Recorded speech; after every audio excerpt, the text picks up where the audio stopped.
नमस्कार, स्वागत है आपका प्लैनेट्स और नक्षत्रास बाय समीर में। आज हम बात करेंगे कि ग्रह हमारे ऊपर किस प्रकार प्रभाव डालते हैं, किस तरीके से वो हमारी दशा तय करते हैं। तो जैसे मेरे आसपास क्या हो रहा है, मेरी छवि लोगों के मन में कैसी है, मैं लोगों की तरफ किस प्रकार से देखता हूँ, मैं सिचुएशन को कैसे एड्रेस करता हूँ, उसको रिस्पॉन्सिबिलिटी मानता हूँ, अपॉर्चुनिटी मानता हूँ, परेशानी मानता हूँ, मेरे मन का भाव कैसा है, मेरा रिस्पॉन्स कैसा है, मेरा एनर्जी लेवल कैसा है, ये सब कुछ प्लैनेट्स का इम्पैक्ट तय करता है। अब जो ग्रह हैं वो हमें दो तरीके से इम्पैक्ट करते हैं। पहला, इंटरनली, आंतरिक रूप से हमारे मन के ऊपर प्रभाव डालते हैं, हमारी भावनाओं के ऊपर प्रभाव डालते हैं। दूसरा, एक्सटर्नली, बाह्य रूप से मेरी सिचुएशन कैसी होगी, मुझे सर्कमस्टेंसेस कैसे मिलेंगे, मेरे आसपास लोग कैसे होंगे, मैं उनको कैसे रिस्पॉन्ड करूंगा, ये सब। सो जब हम आंतरिक प्रभाव की बात करते हैं, अपने मन के ऊपर, अपने दिमाग के ऊपर प्रभाव की बात करते हैं, तो प्लैनेट्स को तीन रूप से देखा जाता है। पहला सात्विक, दूसरा राजसिक, तीसरा तामसिक। सो जो सात्विक ग्रह होते हैं वो रिप्रेजेंट करते हैं प्योरिटी, विजडम, नॉलेज। जो राजसिक ग्रह हैं वो सिग्निफाई करते हैं डिजायर, पैशन, एक्टिविटी। जो तामसिक ग्रह हैं वो सिग्निफाई करते हैं इनर्शिया, इग्नोरेंस। सो सात्विक ग्रह कौन से हैं? सूर्य, चंद्र, गुरु। राजसिक ग्रह कौन से हैं? बुध और शुक्र। तामसिक ग्रह कौन से हैं? राहु, केतु, शनि और मंगल। जब हम ये देखते हैं कि ये प्लैनेट्स मेरे मन को, मेरे विचारों को किस तरह से इम्पैक्ट करते हैं, मेरे भावों को किस तरह से इम्पैक्ट करते हैं, तो मन के जो 6 दुश्मन या 6 रिपु, षड रिपु बताए गए हैं गीता में या योग दर्शन में, वो कौन से हैं? काम, क्रोध, लोभ, मोह, मद, ईर्ष्या। ये प्लैनेट्स ही इन भावों को का इम्पैक्ट, ये प्लैनेट ही इन भावों को, इन मन के इन दुश्मनों को हमारे मन में, हमारे दिमाग में डालते हैं। जैसे कि काम दिया जाता है राहु के द्वारा, लोभ दिया जाता है बुध और शनि के द्वारा, क्रोध दिया जाता है मंगल के द्वारा, मोह दिया जाता है शुक्र के द्वारा, मद दिया जाता है, मतलब कि अहंकार दिया जाता है केतु के द्वारा, और ईर्ष्या के लिए रिस्पॉन्सिबल हैं बुध और शनि। लोभ दिया जाता है, तो जब भी कभी आपको ऐसा लगे that your heart is heavy, आप भारी मन से काम कर रहे हैं, आपको समझ नहीं आ रहा है, your feelings are confuse, just check and look under which planets impact you. सात्विक ग्रह मेजरली आपको मन की परेशानी से निकालने का रोल प्ले करते हैं, because they are pure, they are knowledgeable, they give you knowledge to come out of these distractions, these entanglements. और जो राजसिक और तामसिक ग्रह हैं वो आपको इन भावों के अंदर डालने की कोशिश करते हैं या आपको वो भाव प्रदान करने की कोशिश करते हैं। ये हो गया आंतरिक। अब हम आते हैं एक्सटर्नल, बाह्य रूप से प्लैनेट्स हमें कैसे इंपैक्ट करते हैं। यहां मैं प्लैनेट्स को दो तरीके से देखता हूं, एक है बेनिफिक प्लैनेट, एक है मेलेफिक प्लैनेट। बेनिफिक प्लैनेट्स हैं जो आपको नरिशमेंट देते हैं, आपको प्रोटेक्ट करते हैं, आपको ज्ञान देते हैं, आपको अपलिफ्ट करते हैं। मेलेफिक प्लैनेट्स भी आपको ग्रोथ देते हैं, पर वो ग्रोथ कैसे देते हैं? वो स्ट्रगल से देते हैं, वो विनिंग ओवर द एनिमीज करके देते हैं, वो एंड्योरेंस से देते हैं, वो फाइटिंग स्पिरिट से देते हैं। सो हर प्लैनेट का काम करने का तरीका अलग है। सो बेनिफिक एंड मेलेफिक। बेनिफिक में कौन आते हैं? दो प्लैनेट्स जो नेचुरली बेनिफिक हैं, अनकंडीशनल बेनिफिक हैं, वो हैं बृहस्पति और शुक्र। बुध और चंद्र भी बेनिफिक प्लैनेट्स हैं, पर उनका बेनिफिक होना इस बात पे डिपेंड करता है कि वो किस ग्रह के साथ युति में है। उनके ऊपर किसी दूसरे प्लैनेट का अगर इंपैक्ट पड़ रहा है तो वो उस प्लैनेट की क्वालिटी ले लेते हैं। तो अगर बुध और चंद्र के ऊपर इंपैक्ट अच्छे ग्रह का है तो वो बहुत अच्छा बेनिफिक बिहेव करेंगे, लेकिन अगर उनके ऊपर मेलेफिक प्लैनेट का इंपैक्ट आ जाता है तो वो मेलेफिक टेंडेंसी लेके चलते हैं। सो इस तरीके से जो प्लैनेट्स हैं वो हमें आंतरिक रूप से और बाह्य रूप से इंपैक्ट करते हैं। How a planet provides me the result. फल देना प्लैनेट का काम है, ग्रह का काम है। एक प्लैनेट मुझे जब रिजल्ट देता है तो वो 3 pronged अप्रोच है। वो जो रिजल्ट है वो 3 हिस्सों से होके गुजरता है। पहला हो गया basic promise in your birth chart. एक कुंडली क्या है? एक कुंडली एक इंसान का कार्मिक ब्लूप्रिंट है। उसको क्या मिलेगा, क्या नहीं मिलेगा, उसके पूर्व जन्म के पुण्य कैसे हैं, उसके पास्ट कर्मास कैसे हैं। तो एक कुंडली जो है हमें मेजरली 3 विषयों में गाइड करती है। पहला विषय आपके पास्ट कर्मास। जब भी आप अपने चार्ट का 5th हाउस देखेंगे वो आपके पूर्व जन्म पुण्य के बारे में बताता है। अगर आपके 5वें घर की स्थिति अच्छी है, उसका जो स्वामी है वो अच्छा है, तो इसका मतलब आपके पूर्व जन्म के पुण्य पॉजिटिव है। दूसरा, पहला हो गया पूर्व जन्म पुण्य। दूसरा हो गया वर्तमान प्रवृत्ति, प्रेजेंट टेंडेंसीज, आपका बिहेवियर पैटर्न, आपका मेंटल स्टेटस, आपका रिस्पॉन्स लेवल, ये सब दूसरा।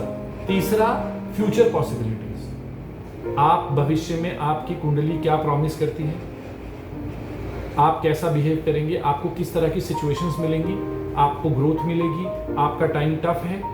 These are the 3 things which a kundli basically guides you about. So first is the 3 things which a kundali guides you about is पूर्व जन्म karmas, past karmas. Second is present tendencies, and third is future possibilities. Now, how does a planet render a result? ग्रह फल कैसे देता है? ग्रह जो फल देता है वो 3 हिस्सों से गुजर के निकलता है। पहला, basic promise in your chart. दूसरा, आपकी किस प्लैनेट की दशा चल रही है। तीसरा, ग्रह का गोचर। सो अगर हम पहले पड़ाव की बात करें कि basic promise in your birth chart, जितने भी योग आपकी कुंडली में बन रहे हैं, अच्छे या बुरे, बुध आदित्य योग, गज केसरी योग, दैन्य योग, खल योग, विपरीत राजयोग, ये सब आपके बर्थ चार्ट का प्रॉमिस है कि ये सब आपको प्रॉमिस दिया गया है कि ये आपको मिल सकता है। आपको कब क्या मिलेगा ये इस बात पे डिपेंड करता है कि कौन से प्लैनेट की दशा चल रही है। तो इसको हम एक एग्जांपल के माध्यम से समझते हैं। मान लीजिए किसी व्यक्ति की कुंडली में गज केसरी योग है। गज केसरी योग क्या है? गज केसरी योग है जब चंद्र और बृहस्पति एक युति बनाते हैं। चंद्र से 1, 4, 7, 10 केंद्रों में बृहस्पति आते हैं। अब गज केसरी योग क्या है? गज मीन्स हाथी, केसरी मीन्स शेर। तो गज केसरी योग का प्रॉमिस क्या है? Leadership, authority, wisdom, intelligence, resources, prosperity, ये सब गज केसरी योग का प्रॉमिस है। अब इस गज केसरी योग को बनाते हैं 2 प्लैनेट, एक चंद्र, एक बृहस्पति। तो अगर किसी की कुंडली में किसी के जीवन काल में गज केसरी योग का फल मिलेगा तो वो कैसे मिलेगा? वो मिलेगा बृहस्पति या चंद्र की महादशा में। तो अगर एक व्यक्ति की कुंडली में गज केसरी योग है और उसके जीवन काल में बृहस्पति की दशा ही नहीं आई तो उसको गज केसरी योग का पूर्ण फल नहीं मिल पाएगा। जो थोड़ा थोड़ा फल मिलेगा वो दूसरे ग्रहों के साथ, राहु में, शनि में गुरु की अंतरदशा, बुध में गुरु की अंतर्दशा, शुक्र में गुरु की अंतर्दशा, ऐसे ही मिल पाएगा। लेकिन जो फुल ब्लोन रिजल्ट जो है गज केसरी योग का, वो तो बृहस्पति की दशा में ही मिलेगा। सो अगर आपके चार्ट में कोई भी बेसिक प्रॉमिस है, वो इस बात पे डिपेंड करता है कि उससे रिलेटेड दशा आपके जीवन काल में आएगी कि नहीं आएगी। इसीलिए दशा सबसे इंपॉर्टेंट है। दशा ही दिशा तय करती है। किस प्लैनेट की दशा चल रही है वही ये डिसाइड करेगा कि आपकी दिशा कैसी होगी। प्लैनेट का नेचर ही डिसाइड करेगा आप किस तरीके से बिहेव करेंगे। शनि, उच्च का शनि और उच्च का गुरु दोनों अलग अलग तरीके का व्यवहार करते हैं, राइट। सो दशा is the most important part in a persons life in the astrological reading, because वही ये डिसाइड कर रहा है कि इस एक व्यक्ति की दशा क्या होगी अभी आज के दिन में और फ्यूचर में। तीसरी बात देखिए, तीसरी चीज है गोचर। जो प्लैनेट्स हैं, आप एक बार जब आपकी कुंडली बन गई तो वो फ्रीज हो गए और कौन सा प्लैनेट कहां बैठा है इससे आपकी कुंडली बन गई। लेकिन जो प्लैनेट रोज घूम रहे हैं, साढ़े सती बनती है, ढैया बनती है, ये सब इसलिए बनती है क्योंकि प्लैनेट्स रेगुलरली मूव कर रहे हैं। तो जब Chandra with respect to moon Shani 12वें भाव में आ जाते हैं तो एस्ट्रोलॉजर आपको बताता है कि आपकी साढ़े सती शुरू हो गई। मून से जब आपके चौथे भाव में शनि आ जाते हैं तो कंटक शनि हो जाते हैं। तो जो रिजल्ट दशा ने देना है, एक दशा में कब कब कौन सा इवेंट, कौन सा घटनाक्रम होगा, ये गोचर डिसाइड करता है। सो प्लैनेट हमको 3 तरीके से इंपैक्ट कर रहा है। पहला, basic promise in your birth chart, किस तरह के योग, किस तरह के प्लैनेट की हेल्थ आपके बर्थ चार्ट में है। दूसरा, जो योग आपके कुंडली में दिए गए हैं भगवान के द्वारा, वो फलित होने के लिए आपको उससे रिलेटेड दशा की जरूरत है। अब जो अच्छे योग हैं, अगर उस जैसे कि शनि है, शनि तुला राशि के लिए और वृष राशि के लिए योग कारक ग्रह है। अब अगर किसी के जीवन काल में शनि की दशा ही ना आए तो वो उस योग कारक ग्रह का इंपैक्ट अपने जीवन में कैसे ले पाएगा। सो आपका जो बेसिक प्रॉमिस है बर्थ चार्ट का, उसको फलित होने के लिए आपको दशा या महादशा की जरूरत पड़ती है। और उस दशा में कब कब कौन सी घटनाक्रम होगा, कौन सा फल मिलेगा, ये गोचर तय करता है। इसीलिए why moon is so important in astrology. Moon की इतनी महत्वता क्यों है, चंद्र की इतनी महत्वता इसलिए है क्योंकि चंद्र पहला तो डिनोट करता है आपके इमोशंस, आपकी मनस्थिति, आपके मन का भाव। ये चंद्र का पहला काम है आपकी कुंडली में। दूसरा, चंद्र जिस भाव में आपकी कुंडली में बैठे हैं, जिस नक्षत्र में चंद्र बैठे हैं आपकी कुंडली में, वो नक्षत्र का स्वामी ये डिसाइड करता है कि आपकी दशा कहां से शुरू होगी। यानी कि चंद्र के बैठने से, के प्रभाव से ये तय होगा कि आपको किस ग्रह की दशा मिलेगी। सूर्य की मिलेगी, चंद्र की मिलेगी, बुध की मिलेगी, शुक्र की मिलेगी। उस साइकिल से आपकी दशाएं शुरू होती हैं। किसी की दशा, पहली दशा बचपन की पैदा होने की दशा शुक्र हो सकती है, किसी की सूर्य हो सकती है। ये इस बात पे डिपेंड करता है कि आपके चार्ट में चंद्र कहां बैठे हैं। So Chandra decides your starting dasha. The nakshatra in which moon is sitting, the lord of that nakshatra decides your first dasha. उसके बाद वो साइकिल में चलता है। So that is why moon is very important, because moon is the deciding factor. The placement of the moon is the deciding factor that which kind of dasha cycle you will get. That is why moon is so important.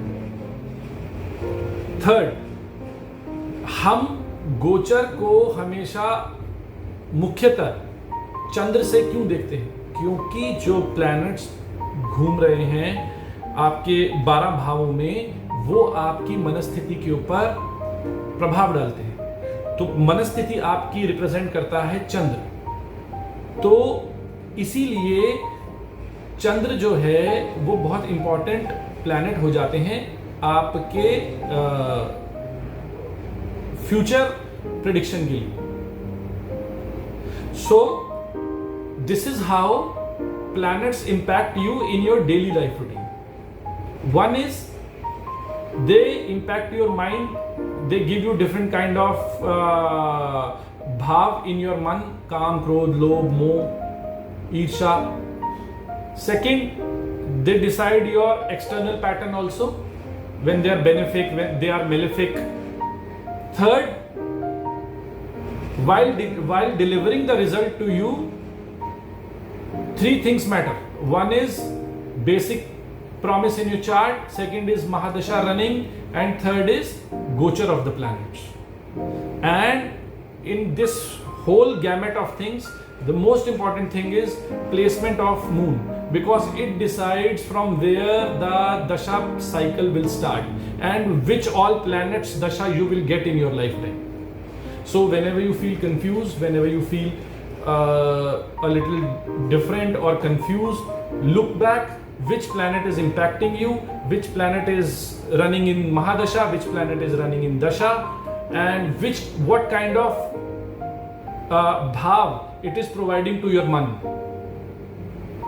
right? So this is how we see the basic of astrology. Thank you.